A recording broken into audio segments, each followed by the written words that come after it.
अब जरा उस हंगामे वाली सियासत की बात कर लें जिसकी गूंज देश की संसद में सुनाई दे रही है।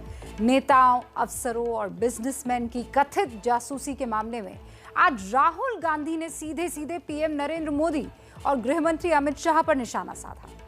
हम आपको दिखाएंगे कि राहुल गांधी ने क्या कुछ कहा, लेकिन उससे पहले आपको राहुल गांधी की एक ऐसी बात सुनवाते हैं जो उन्होंने यूं ही पत्रकारों से बातचीत के दौरान कह दी। राहुल गांधी का आम प्रेम या राहुल गांधी की आम वाली ये खास बात सुनिए आप। I don't like UP arms. I like Andhra.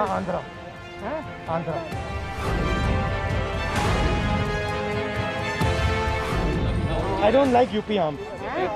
I like Andhra. जाहिर है राहुल गांधी भी उन्हीं खास लोगों में से एक है जिनकी आम वाली पसंद कुछ खास है। जरा उन्हीं से सुन लीजिए। राहुल कह रहे हैं कि उन्हें उत्तर प्रदेश के आम बिल्कुल नहीं पसंद। I don't like UP arms. I like Andhra.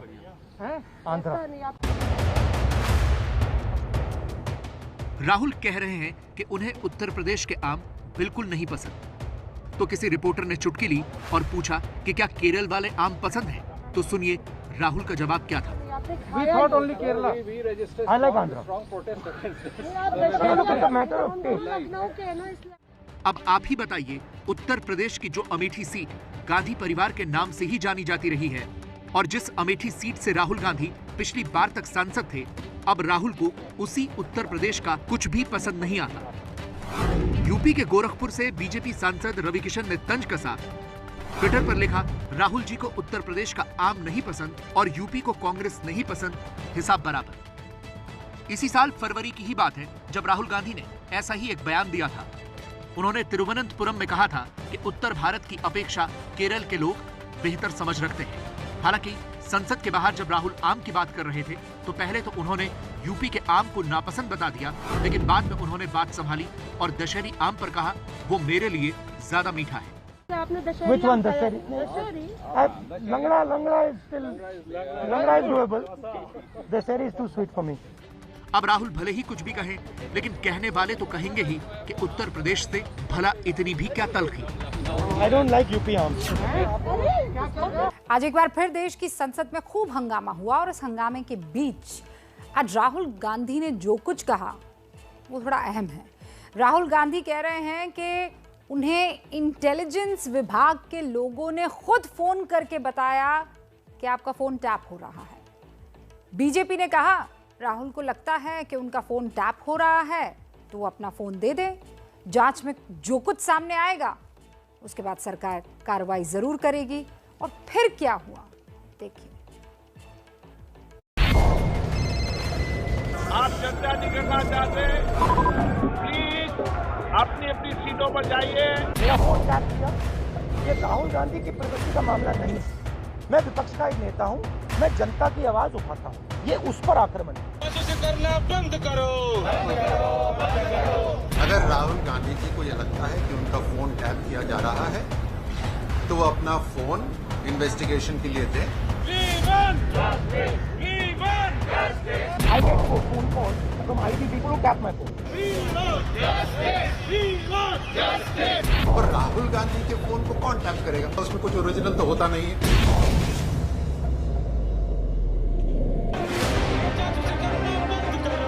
देश की संसद के अंदर और संसद के बाहर जिस कथित जासूसी कांड पर बवाल मचा है, उसे लेकर राहुल गांधी ने सबसे सनसनीखेज बात कह दी। राहुल ने कहा, मुझे इंटेलिजेंस विभाग के लोगों ने खुद बताया है कि आपका फोन टैप हो रहा है।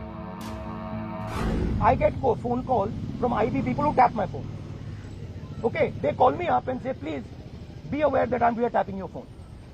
ये 3-4 बार मेरे साथ हुआ है। ठीक है, मेरे फ्रेंड्स को फोन किया जाता है, उनको कहा जाता है कि आप राहुल गांधी को बता दीजिए कि हमारी उसकी टैपिंग होगी। अगर राहुल गांधी जी को यह लगता है कि उनका फोन टैप किया जा रहा है तो वो अपना फोन इन्वेस्टिगेशन के लिए दें। गांधी के फोन को कौन टैप करेगा? कोई जूनियर कॉपीराइटर भी आपका वहां नहीं कॉपी करना चाहेगा, उसमें कुछ ओरिजिनल तो होता नहीं है। तो इंटेलिजेंस ब्यूरो तो बहुत दूर की बात है। राहुल गांधी ने सिर्फ अपने फोन टैपिंग की बात नहीं की, उन्होंने कई सवाल उठाए। पहली बात, राफेल की जांच को रोकने के लिए पेगासस का प्रयोग किया गया।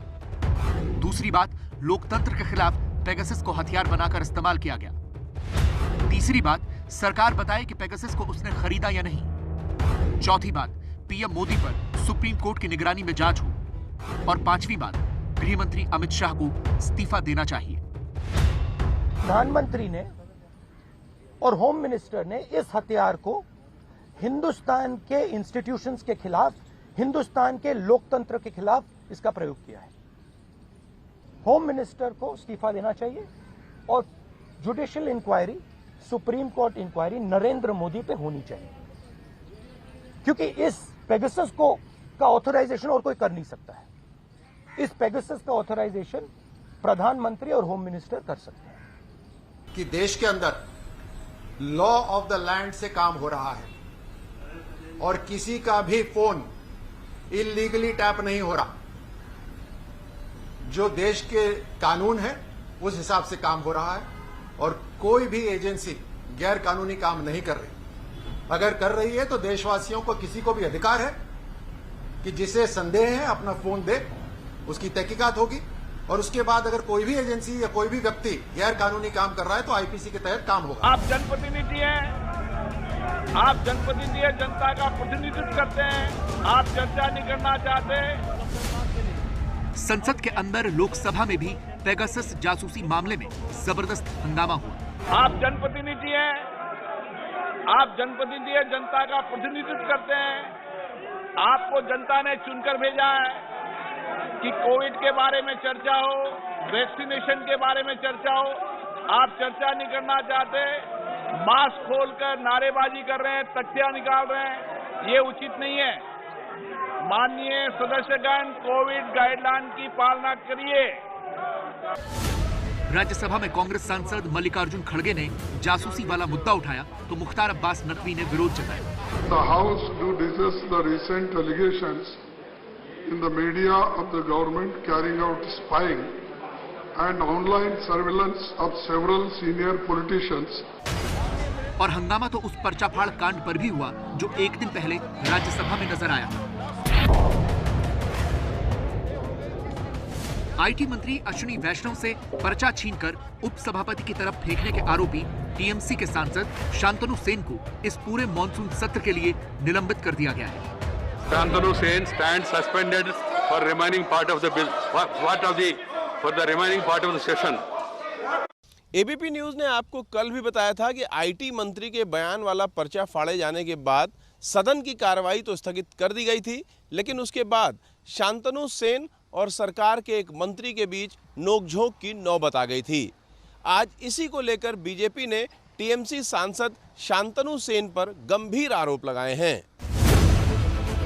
बंगाल बीजेपी के अध्यक्ष दिलीप घोष ने साफ साफ कहा कि शांतनु सेन ने केंद्रीय मंत्री हरदीप पुरी पर हमला किया।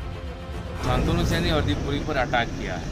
हरदीप पुरी जैसा वरिष्ठ नेता और मंत्री, उनसे तो हम कल्पना नहीं करते ऐसा होता है। और शांतनु सेन का इतिहास ही रहा है इस प्रकार, घोटाला करना, गलत बोलना, गलत काम करना, और इनकी टीएमसी की कल्चर ही ऐसी, इससे इनको टीआरपी मिलता है। इसी के बाद बीजेपी ने सवाल ये उठाया कि क्या ममता बनर्जी की पार्टी टीएमसी बंगाल में हिंसा वाली संस्कृति अब दिल्ली लेकर आ रही है। इस पर टीएमसी सांसद महुआ मोइत्रा ने पलटवार किया।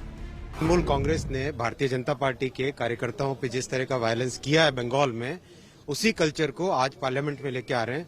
मेरा सीधा सा प्रश्न है, हम देश को, हमारी नेक्स्ट जनरेशन पार्लियामेंटेरियंस को, उनको क्या संदेश देना चाहते हैं?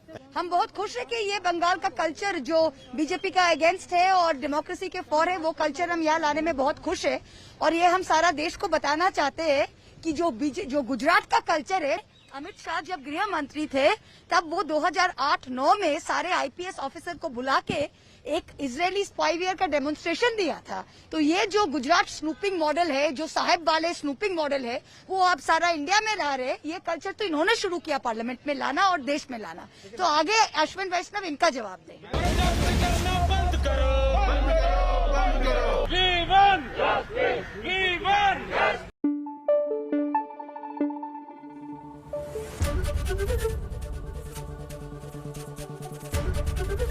एबीपी न्यूज आपको रखे आगे।